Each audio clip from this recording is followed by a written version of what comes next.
Myself and Steve are from an organisation called the North East Business Resilience Centre. We're a police-led, not-for-profit initiative.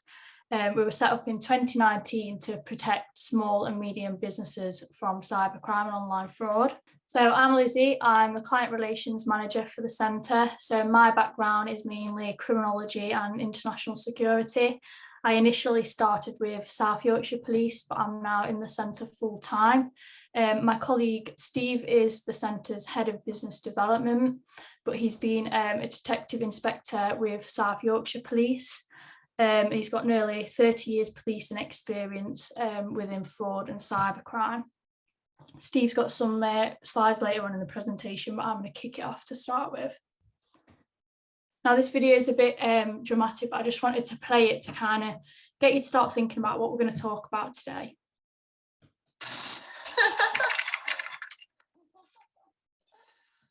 So, let's go lunch. Maybe we can go to the cafe, grab a burger.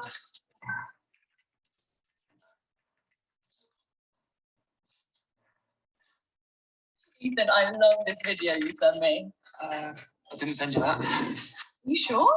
Just getting some lunch. Can I do anything? No, it's all right. I'll keep it on. Yes.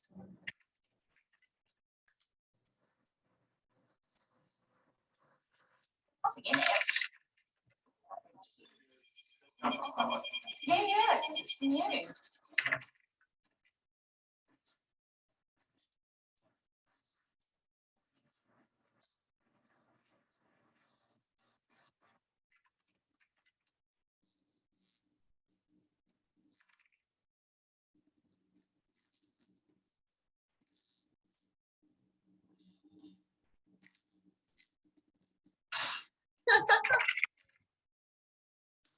So in terms of like who we are, an overview of the centre, so we're trusted and police led. So we've been born out of policing. Our two directors in the centre are Rebecca Chapman, so she's the superintendent from South Yorkshire Police, and then Paul Anderson, who's a deputy chief constable for Humberside Police.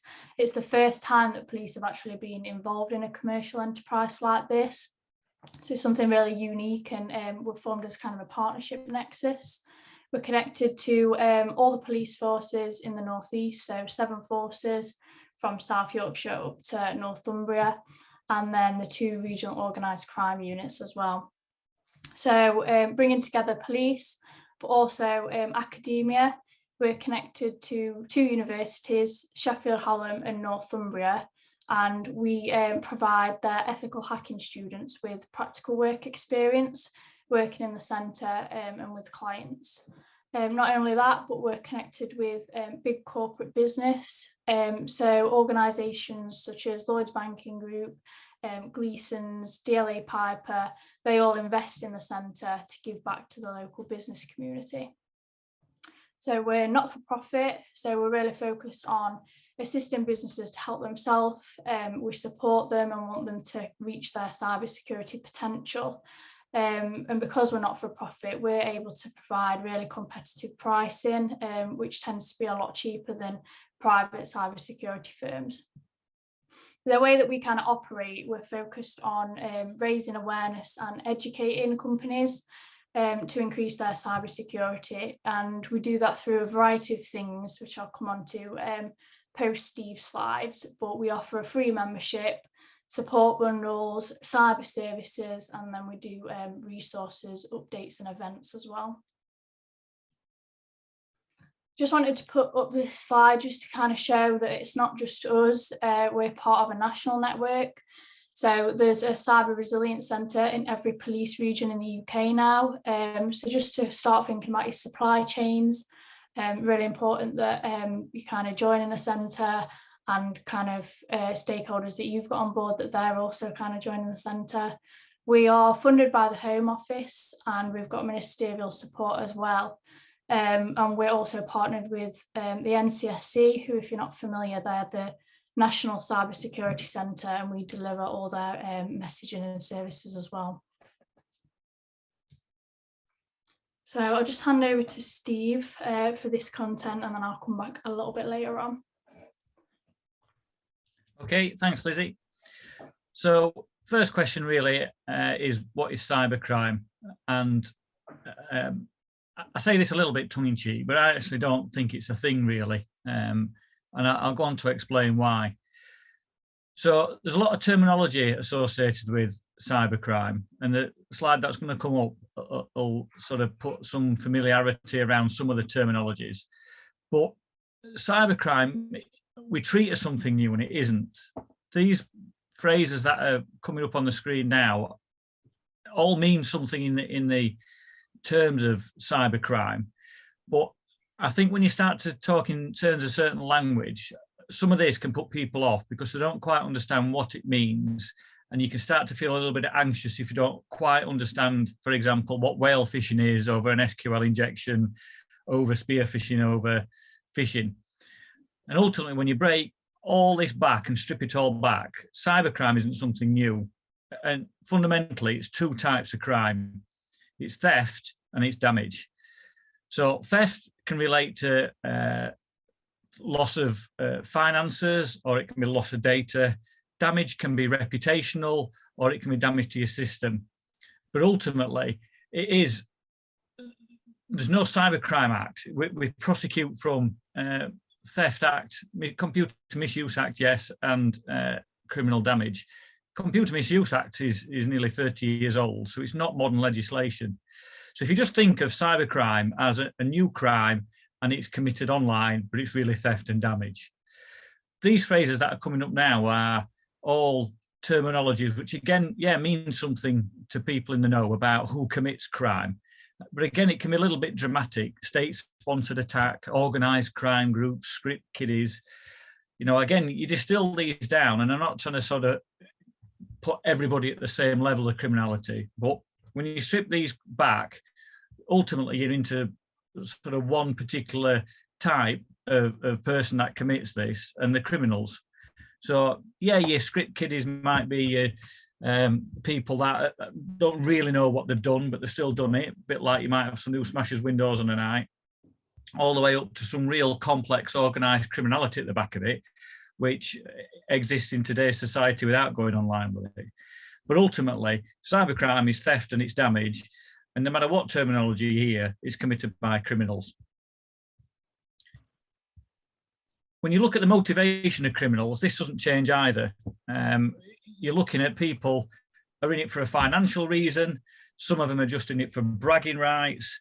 Some of them are wanting the data in terms of stealing it. Some just want revenge, or some are just wanting to commit damage. But it's the same motivators that exist for all criminality. So then you start to think of, right, if this is what motivates people, what do criminals start to exploit? And criminals, no matter what they're into, are always looking to exploit vulnerabilities. So whether this is vulnerabilities in how your house is secure or where your car's parked, they are exploiting vulnerabilities. Now, the next slide hopefully might feel a little bit familiar. Well, hopefully it doesn't feel familiar to you, actually, given the audience. But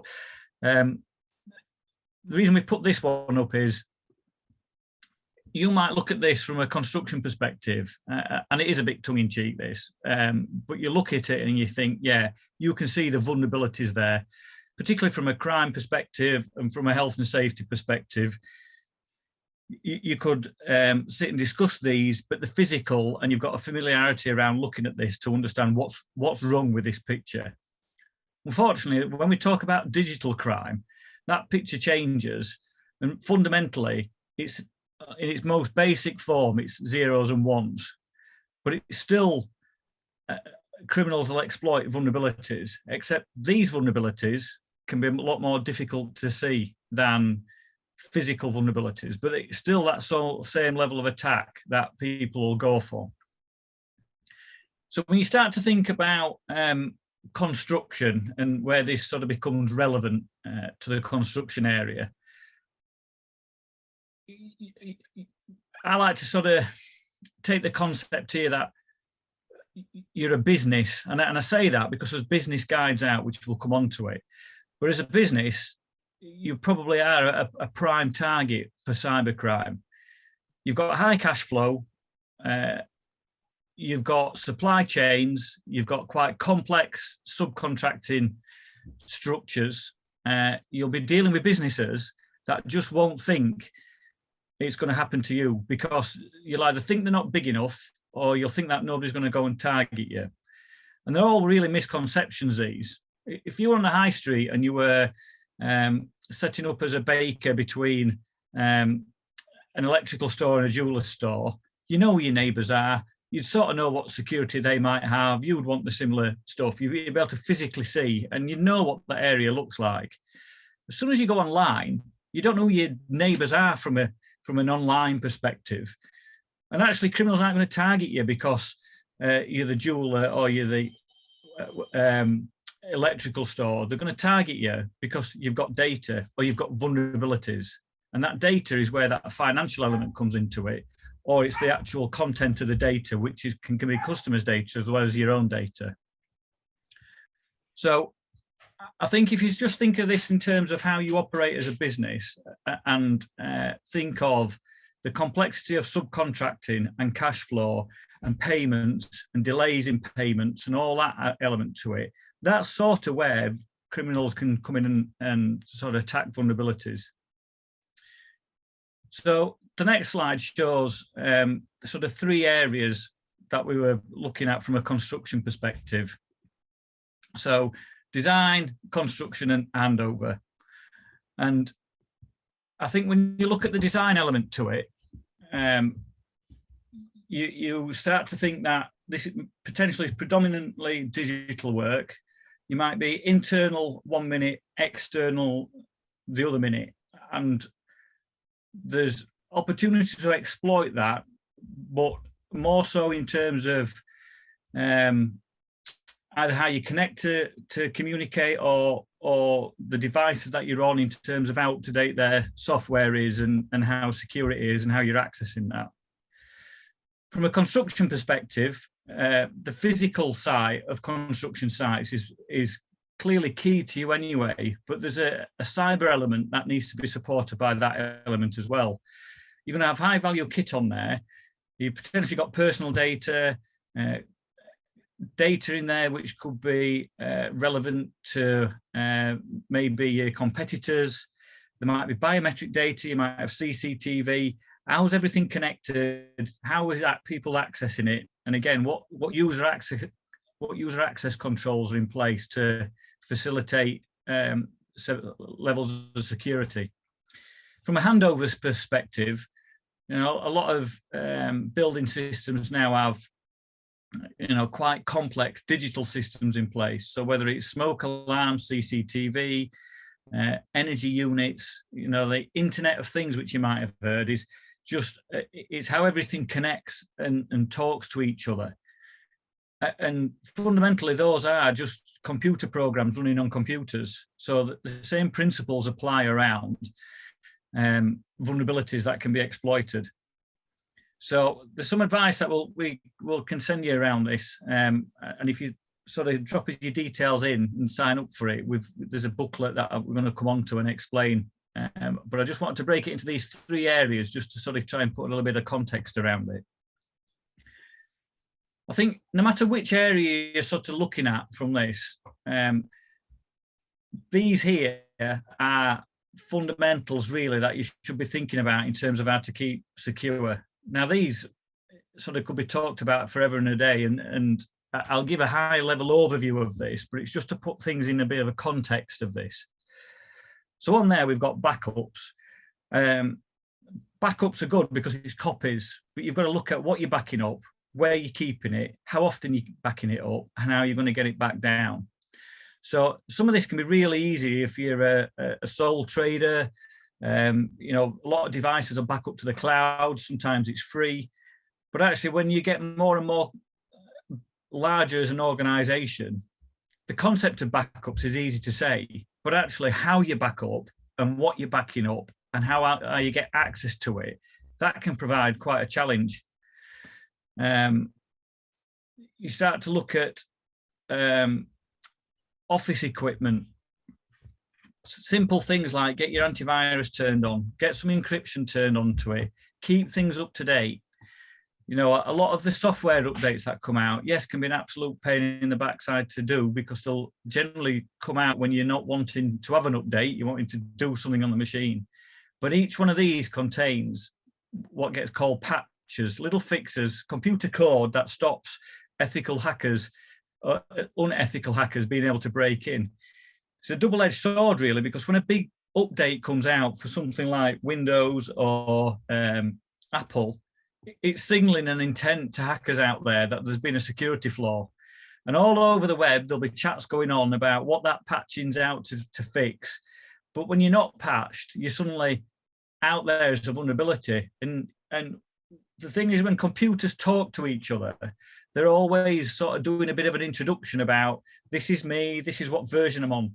So you'll not know, but when computer systems talk to each other, they will know.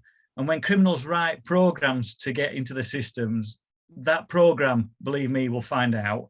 And if it's an old version of it, then it'll know what vulnerabilities exist, because there's been something out to fix them and you've not fixed it.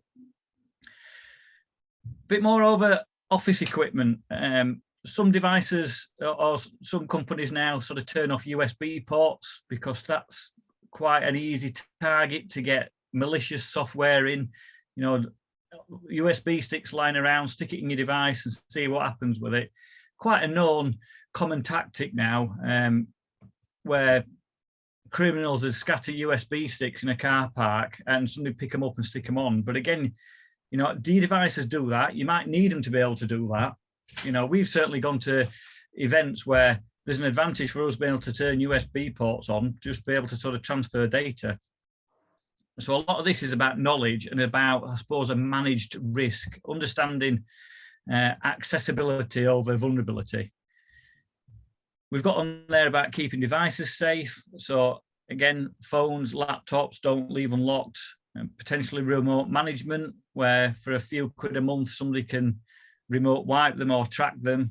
So yes, there's apps and tracking tools you're probably using your sort of personal life if you've got kids or something like that with it, but you can get that in place for your works phone. And the peace of mind here is if it's lost, you can get it wiped. And it's the same whether it's a tablet or it's a laptop. A lot of devices, when you're sharing them, need to think of how people are accessing them. Is it a password? Is it biometrics? Is it Face ID? You know, you need to have them passworded up because of that sensitivity of data that's on there.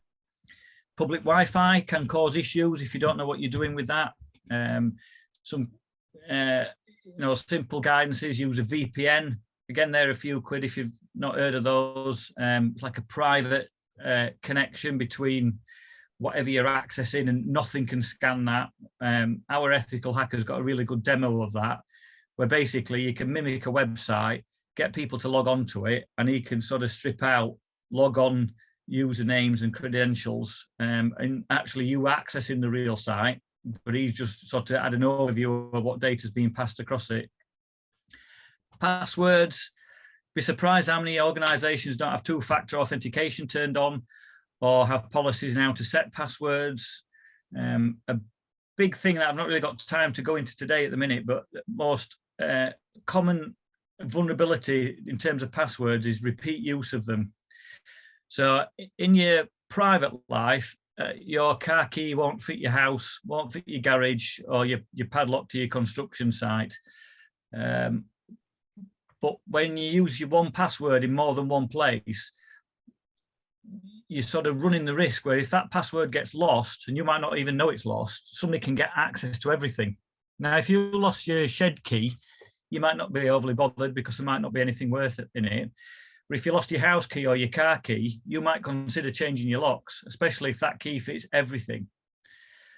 With passwords, they're quite often subject to breaches where you've used that in an organization that's been subject to hack itself. And out there on the dark web can be your password and log-on details. And where you use that password in more than one place, you've suddenly almost put your master key out there.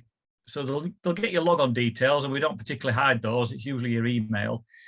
But if that password is something that you use on eBay, Amazon, Netflix, Sky, part of your banking account, your kids' account, stuff like that. Once it's leaked, your vulnerability out there is greater. Best advice at the minute, or latest advice, is 3 random words for passwords. Write them down if you needs be, because the criminal that's likely to physically break in and steal things isn't going to be one that's going to be physically breaking in and stealing things online with it. Password managers, they're a really good idea. We use those. Yes, your browser and stuff can remember it, but if you're on your, for example, iPhone, and you've got Google trying to remember it on that one, you go into your iPad and trying to log in with Safari, those information credentials aren't shared easily. So I appreciate I'm sort of firing a lot of stuff at you here, but there is no quick fix. There's no silver bullet with this. It's about reducing layers of vulnerability and having, I suppose, a bit of a thought process as to how to approach things. So some of the analogies we use is I'll talk to organisations and say, think of it a little bit like health and safety.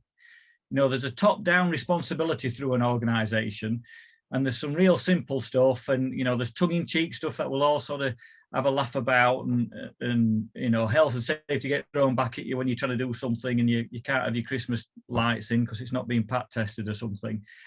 But the serious part of health and safety is it's embedded in an organisation. There's a responsibility that's top down, and yes, there's a legislatively responsibility in place where things have to be recorded or action has to be shown. We're not there with cybercrime or cyber security yet, but from an organisational perspective, employees getting the password secure is probably the number one thing that you can do, because it doesn't matter how good an IT system is, if that password's weak and it's being breached and it's out there and it's associated with that individual, it might not take much for somebody to get credentials and then just log in. So a lot of what we do here is sort of try and switch people onto cybercrime and cybersecurity and reduce those vulnerabilities that are out there, but at the same time support you with that. So the takeaways from this is, keep in touch with us, sign up and get the free information we got, and we'll work with you at a lot slower pace, because a lot of this you can do yourself, but it's knowing what order to do it in, and what's the benefit of doing it. I'm going to talk about phishing in an example in a short time, but this is big business out there, because criminals are in a position where if they write an email and they can get it right and they can get some company information out there, then they can send something out times thousands and thousands. The reach is phenomenal, really, once you've got access to the internet, and they only need 1 or 2 people to sort of come back and respond to it. So official statistics in terms of phishing, and I'll just touch on the language again here that I was saying before. We create new language. We've heard the word phishing here and spelt it PH. All this is a scam. It's a fraud, it's a trick, it's deception. It's somebody sending an email that's not from who it's purporting to be from. A long time ago, this would be somebody knocking on your door asking for some money, which you'd probably send away. But psychologically and how the internet connects people, more and more businesses fall for this. So official stats are saying 40% of businesses in the last 12 months have had a cyber attack. So that's nearly 1 in 2. And over 80% of those are phishing attacks. Phishing attacks are just the email that I spoke about, but you've probably all got examples of getting them. But, it's an attempt crime, this. If somebody was trying your car door at 3 o'clock in the morning, you might be inclined to want to report it to the police or the neighbourhood watch, or put something on Facebook, put your Ring doorbell footage out there and sort of shout about it.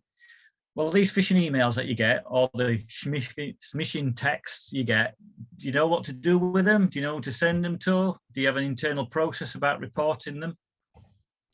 So the next sort of couple of slides we've got are examples of phishing emails that we've had. So I'll start off by saying, no matter how good your organization is, at some point, a phishing email will get through. You know, it's brilliant. You could make your emails block them all, but then you probably won't get any customers either, because the security be set that high, they wouldn't get through. But this is an email from our CEO to our chief ethical hacker, basically asking him to get in touch with a mobile number. Now, this isn't from Becky, and Joe, as you would hope, spotted that this was a phishing email. I'm sharing this because he spotted it in a way that I wouldn't have spotted it. And again, you can have phishing training and what to look at, but part of this is just slowing that pace down a little bit. When Joe got this email, he thought that's a phishing email, because at the bottom of it, it says get Outlook for IO. And he knew that should say iOS. And he also knew that Becky has an Apple device. So on her emails, it wouldn't be telling her to get Outlook for an iOS device because she's got it. Now, when he showed me that and said, I think this is a phishing email, I looked at it and said, yeah, I think you're right, Joe, because Becky wouldn't use any of that language on there. But I'm a lot more familiar with Becky in terms of how she sort of writes things. The point with this is we get a phishing email, but there's a system in place where we know how to spot it. The next one, which we're going to put up, is to our new member of staff who started with us 14 months ago now. But when she started on day one, we wanted to put her on Facebook and LinkedIn saying we've got a new member of staff, and you know, we become a target giving out advice for people to sort of try and break in. And we said to Chantel, just be mindful of phishing emails. You'll get them. Sometimes they're always from the big cheese, the CEO, the head of something or other. Generally, there's some urgency in place, or they'll try and take you from one communication platform to another because it can be easy not to be monitored with it. So we gave Chantel a bit of phishing training. Wasn't complicated. It's just while we work remotely and agile, you know, don't ever feel pressured to act urgently on an email. Get hold of us and discuss it, and we'll have a phone conversation. We're never going to put an urgent email to you that you're not expecting. Day two, Chantel got this from Becky. Now we've left the email header a little bit wider, so you can see it says Rebecca Chapman, and then there's a less than sign, and then it's from a Gmail account. We've exposed that, but that was hidden on the actual email. So if you know what to look for, you'd know that that wasn't from Becky. Again, the terminology in here isn't what Becky would use. But my point of putting this one up is we get these, and actually in that first week, Chantel had 5. They kept coming for her. And yes, we were trying to do stuff with our lists in terms of the emails with it. But your technology isn't your only line of defense with things like this.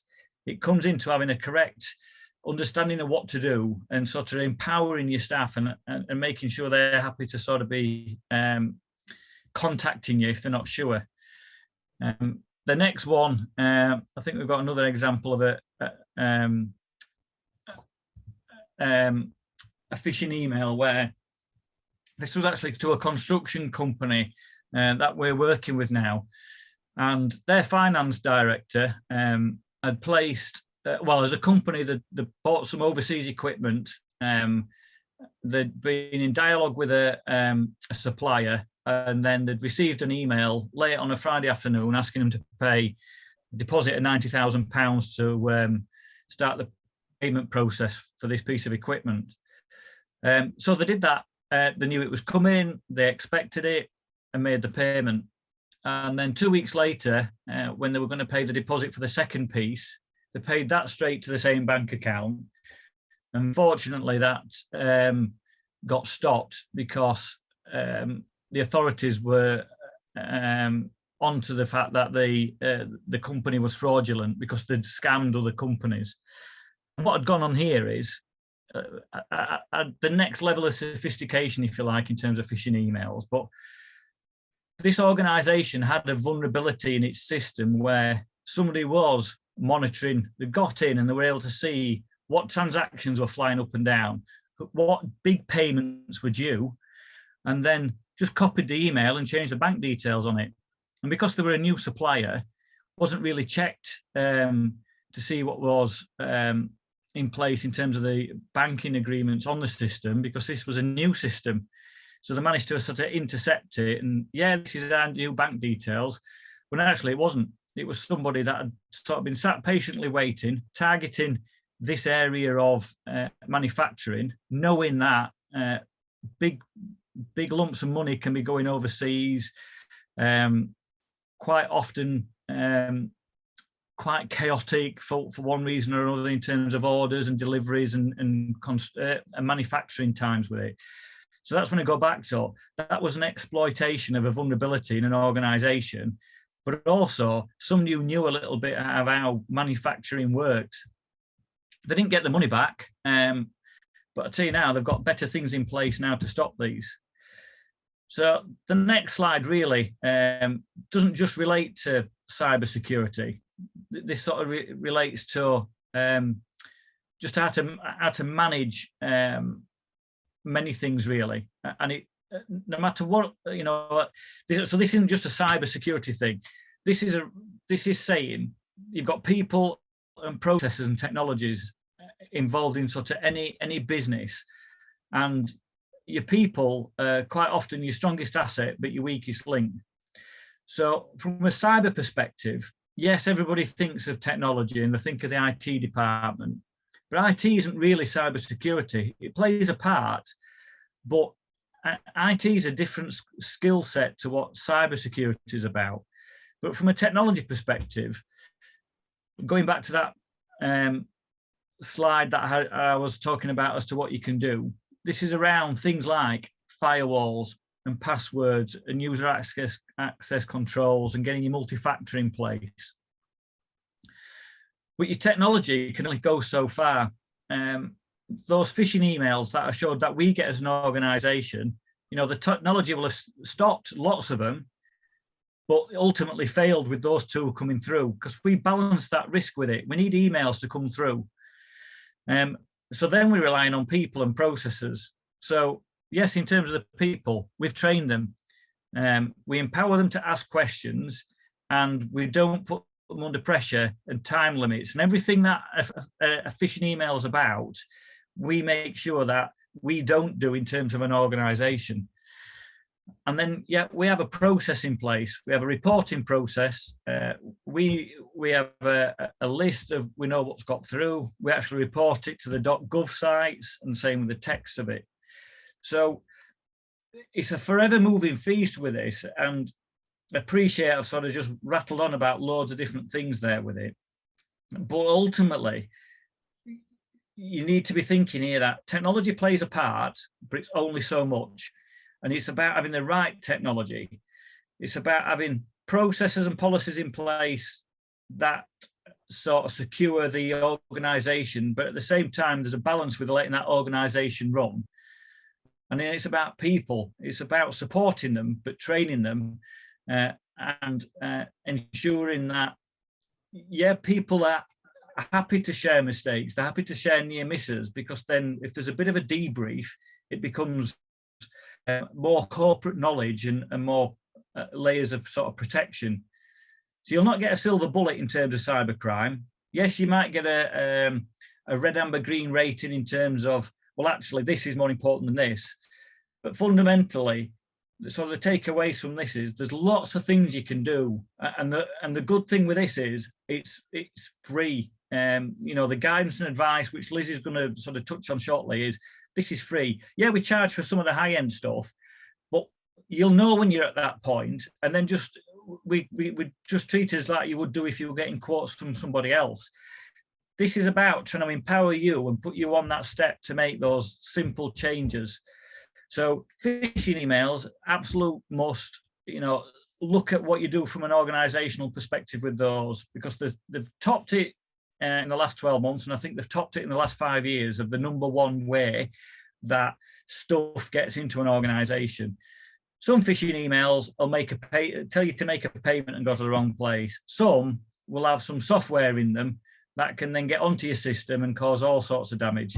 So when you hear of things like malware, that's how that comes in. And again, I go back to language. Malware is just something that is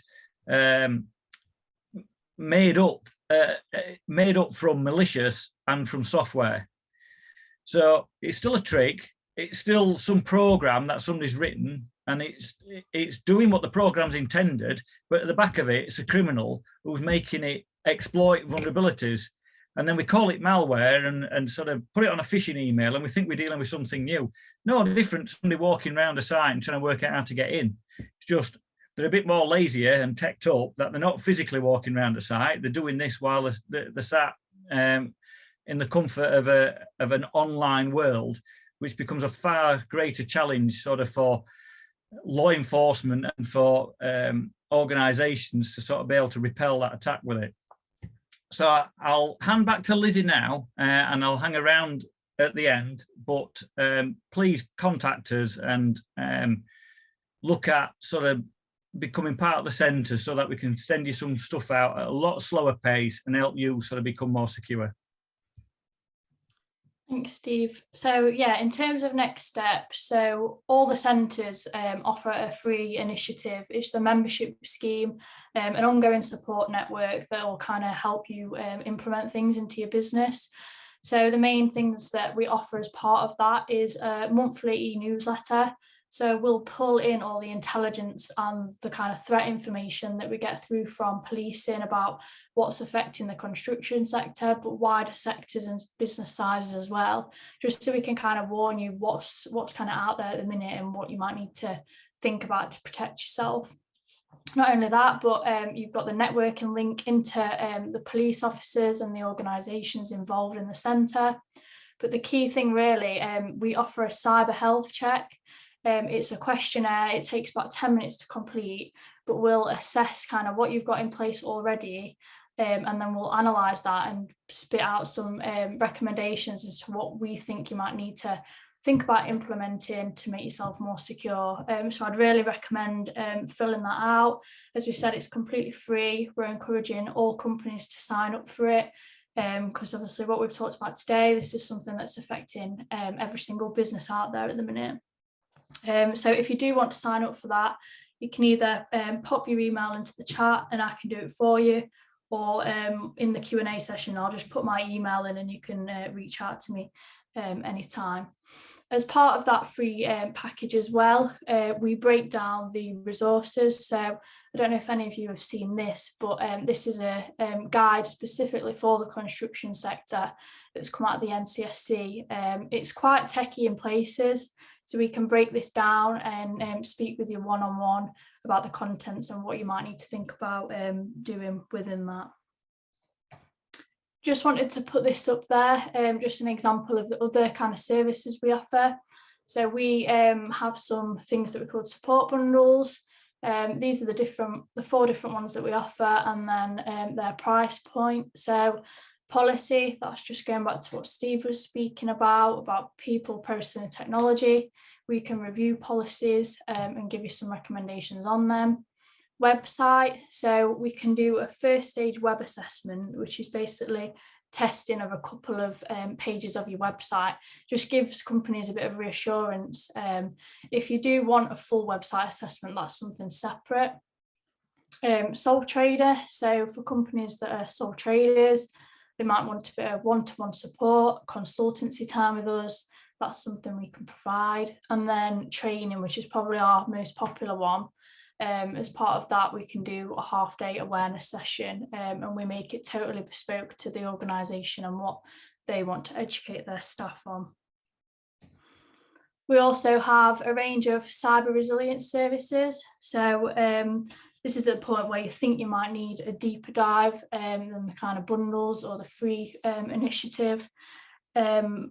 But these are kind of really competitive. So because we're a not-for-profit, we are able to charge a lot less than what a private organisation would actually charge. So for internet investigations, this is basically looking at the footprints of the employees within the organisation, what's out there online and what could be used to kind of create a sophisticated phishing email. Policy reviews, again, back to people, processes and technology. Training, so obviously increasing awareness and education of staff within organisations. We can do internal and external network vulnerability assessments. So a lot of organisations that we work with, they regularly have vulnerabilities like default credentials, outdated software, devices might be misconfigured. So a network vulnerability assessment looks into things like that. Website vulnerability assessment. So this is a much deeper dive than the first stage web app, but we can look at the whole website and determine the security of that. Really important for if you're taking kind of any customer information, financial information, anything like that. A lot of the companies that we've done these for, they've had like missing security headers, they might have outdated web server software, and then sensitive areas such as them that take that data, they can easily be found and exploited as well. And then a business continuity exercise. So that's basically looking into whether the plan that you have got, say if anything did go wrong, which hopefully it won't, that it's adequate, and making sure that if anything did happen that you could recover as well. So I'd really recommend signing up for that free initiative, doing the risk check, getting some recommendations, and kind of using us as just a support network if you do have any concerns or things you want to discuss. Thank you for listening. I think we've got some time for questions now, if anybody has any. Thanks so much, guys, for doing that. That's been really enjoyable and really interesting. Like the mention of the Computer Misuse Act, which I remember being taught about long around the turn of the century when I was doing a MVQ in IT. It was not relatively new, but not new, and it's interesting to see how the acts are still utilised. You know, it's not necessarily new crimes that we're dealing with here. You know, it's ongoing stuff, but I guess the progress of the internet and other technology has just made it easier for people to use the technology to commit these crimes. I wanted to kind of ask, as you know, there's been a lot of buzz and news activity recently about artificial intelligence, and specifically, there's a lot of mention of a piece of software called ChatGPT, which people can use to produce all kinds of fee proposals, strategies, project plans. I suspect it will churn out method statements and risk assessments, which, you know, I can see that being very, very tempting for busy people, you know, trying to save time to take advantage of an automated service. Now, you know, and putting potentially confidential information on a system like that to help them do their job. So they might upload, you know, project details to get it to then produce a plan or a method statement to then share with the client. I just wonder if you had any thoughts about the sort of measures that maybe that people could consider when using, you know, I guess, you know, other websites and uploading information onto websites, so how to kind of make sure, I guess, that they're using safe, secure websites.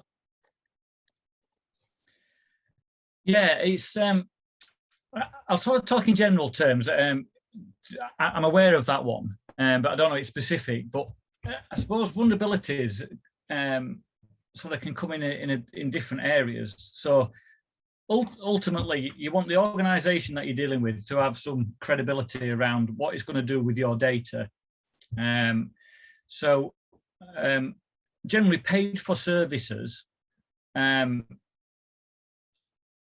bespoke paid for services will have some strong security around it, but anything can be broken into with enough time and effort and resources with it. And I say this, I use the analogies of real life again with it.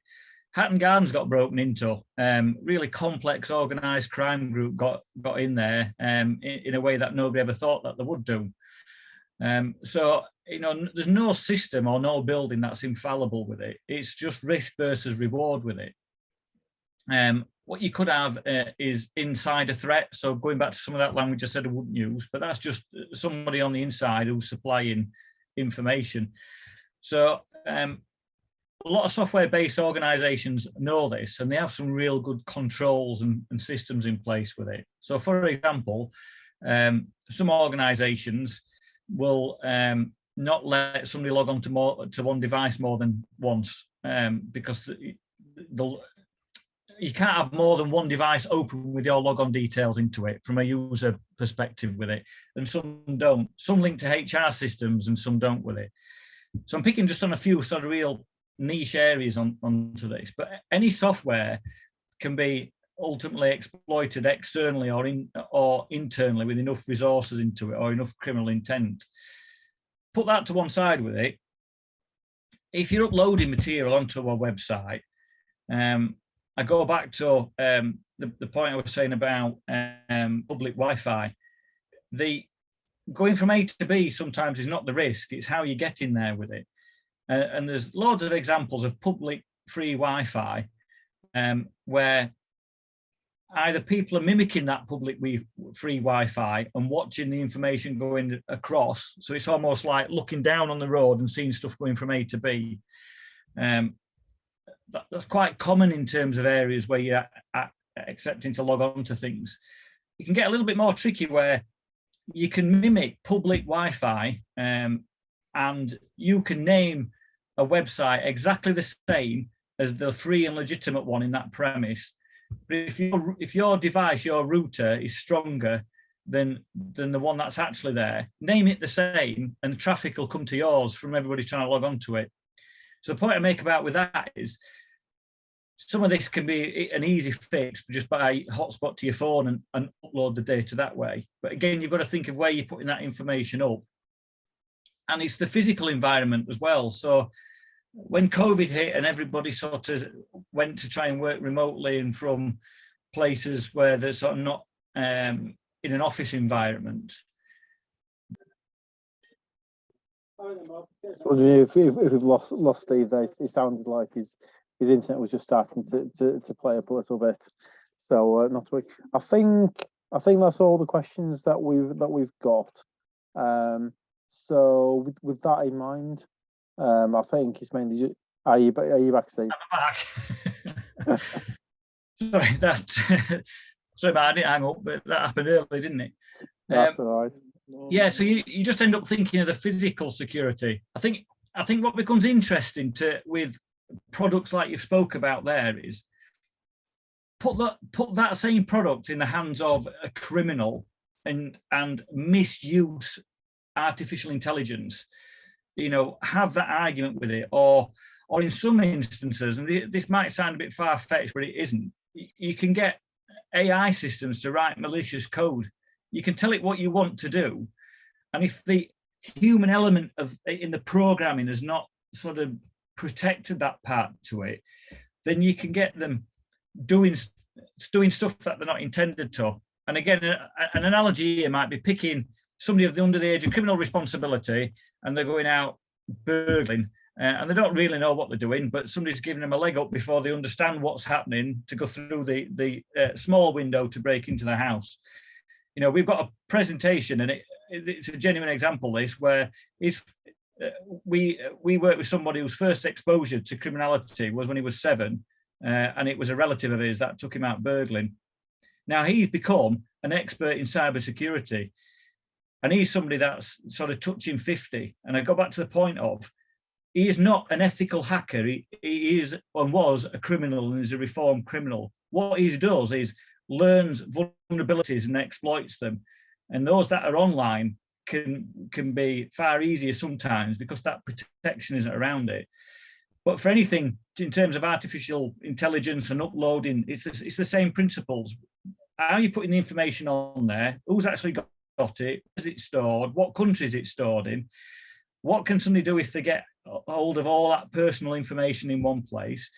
Are they encrypting it? You know, what are they doing with it? And ultimately, is that system smart enough not to take that information and do harm with it? Because that, you know, people will exploit systems like that. No, that's really good. No, thanks, Steve. I think that's all the questions that we've got. So I think with that in mind, we're coming up to nearly 3 o'clock now. I think really, thanks to Lizzie and Steve, thanks so much for your time today, and that's been really, really good. For everyone who's been on the call, I hope you've enjoyed it.